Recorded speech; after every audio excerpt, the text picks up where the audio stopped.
All right, Mr. Taliaferro TV, how's everybody doing? We're sitting back, getting ready for the NBA season to start. I said, why not? Let me do some freaking awards to kick off the NBA year. Here's my preseason predictions. We're doing all the categories. This is going to be the biggest category and probably the most controversial. The most valuable player for the 2018 season. Now, I could be the general person here and say LeBron's going to win the award. Now, let me just go ahead and throw it out there. LeBron James has a good chance to win the award. Now, I do honorary mentions, honorable mentions, whatever you want to call it. And I also give the award out, so I'm going to do an honorable mention in a second. I could be basic, though, and just say LeBron's going to win the award. Let me go ahead and put this out in the atmosphere so people don't think I'm crazy. LeBron has a good chance to win the award. All right?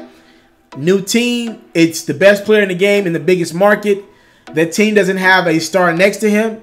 Let's just call it what it is. If LeBron goes out and averages 28, 8-8, which is pretty much what he's averaged his entire career, the Lakers make it to a top 4 seed in the West, LeBron is winning this award. I want to go ahead and throw that out there. I'm just throwing it out there. I'm not stupid, right? This is LeBron James' award to lose, but that's too basic for you guys. I'm not going to pick LeBron right now. I'm going to go out of the box and give y'all what I really believe can happen. All right, this is really me. Now, I want to go to some of the guys who won it in the past few years. James Harden. I know he won it last year. I don't think he's going to get a real shot at winning it this year.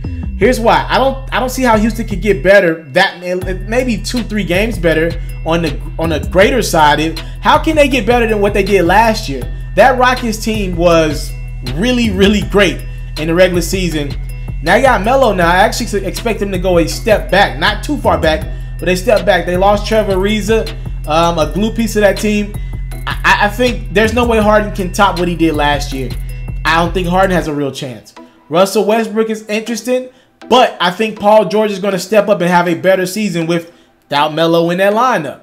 So I think Russ stats, though it'll be still good, I don't think he's going to average a triple-double. You can't give him the MVP, right, if he doesn't average at least a triple-double, because he already won it doing that. And he did it. Then he averaged a triple-double last year, so I don't see how you give the award to Russ unless the Thunder compete for a top 2 seed. All right? Look, Kevin Durant and Steph are going to have a tough time getting the award being on that Warriors team as is. They added DeMarcus Cousins. He's going to play at some point. Look, there's no way any Warrior can win the award. I'm sorry. Sorry, Warrior fans. They can't win it. So I go over to the East. Look, it ain't as bad as the Warriors, but look, Boston is loaded. Unless they do something great and Kyrie just stands out, I don't think he can win the award. It's just too much talent on that team. Sorry, y'all got to win. Period. That's all that comes down to. Y'all supposed to win. But we're going to stay in the East here because my honorable mention and the award winner are both in the Eastern Conference. I got a split for the honorable mention. I'm going to go Joel Embiid and Ben Simmons. It depends on who has a better season. Again, these guys are tit for tat. It could very well be Ben Simmons averaging, let's say he ups the points per game to around 22 a game, around 9 assists a game, and 7 rebounds. He'll be in the running if Philadelphia's a 3 seed or a 2 seed. He'll have a great case. But again, Ben Simmons controls the game from the point guard standpoint offensively. Joel Embiid is going to control it from the defensive side. 3 blocks, 2-3 blocks a game. He's going to be more durable this season, hopefully, knock on wood. He's going to average 20. Man, what if he gets about 25 points a game, 10 rebounds, 9 rebounds a game, and then maybe 3 or 4 assists, because he can pass the basketball as well. It's going to come down between Ben and Embiid, who has more moments on the court. All right, because Markelle Fultz is going to be balling as well, but it's going to come down to between these two guys, who has more moments. What do we remember more? Does Embiid make the big shot to beat Boston in the regular season game? Does Ben Simmons do it? I would tend to lean towards Embiid because Ben is not a shooter and it's tough to get to the rim at the end of a game. That's what it's going to come down to. So I give those guys a split 50-50 chance. They're my honorable mention for the MVP award. Now, the guy that's going to actually win the award, he plays in Toronto.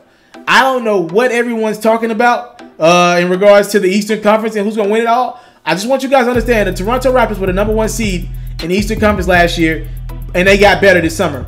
Now, I know I told y'all, and with the Rockets, I don't think Harden has a chance to win the award because the Rockets are not going to get better. Now, in regards to wins and losses, maybe the Raptors are around the same thing that they were last year. But because Kawhi Leonard is coming into a blank slate, a team that he ain't got no chemistry with, he just traded out of the blue to Toronto for DeMar DeRozan. Because this dude is such a durable defender, because this dude can still get you 25 points, we'll know if Toronto is more serious than what they've been in the past. Like, I never took Toronto serious. I don't care how many wins they racked with DeMar DeRozan as their best player. No disrespect to DeRozan. He don't got the mental for me.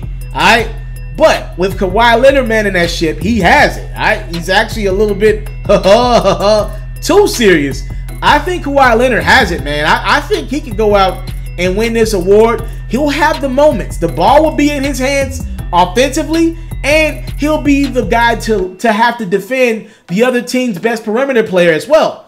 He'll have the opportunities to create more moments than anyone, and if the Raptors can increase maybe a win or two, or just stay around where they're at, which got them the #1 seed last year, maybe get to #1, #2 at worst this year in the East, I think it's Kawhi Leonard's award to lose, man. My money is on Kawhi Leonard to be your most valuable player for the 2018 season. Now, you tell me who you got. I told y'all who I got.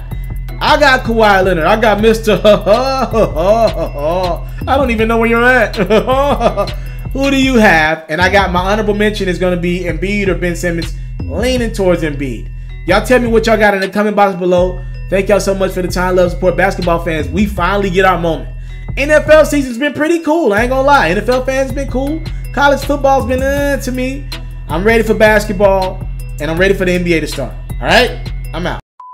I came from nothing, but I want everything God has for me.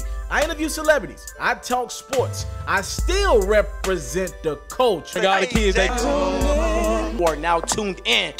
Yeah, we locked in right now, Mr. TALIAFERRO'S. Mr. TALIAFERRO'S. Mr. TALIAFERRO'S. Mr. TALIAFERRO'S. Shout out to Mr. TALIAFERRO's. You're watching Mr. TALIAFERRO'S TV. Mr. TALIAFERRO'S TV. Here with the triple B's, you can't do nothing but win.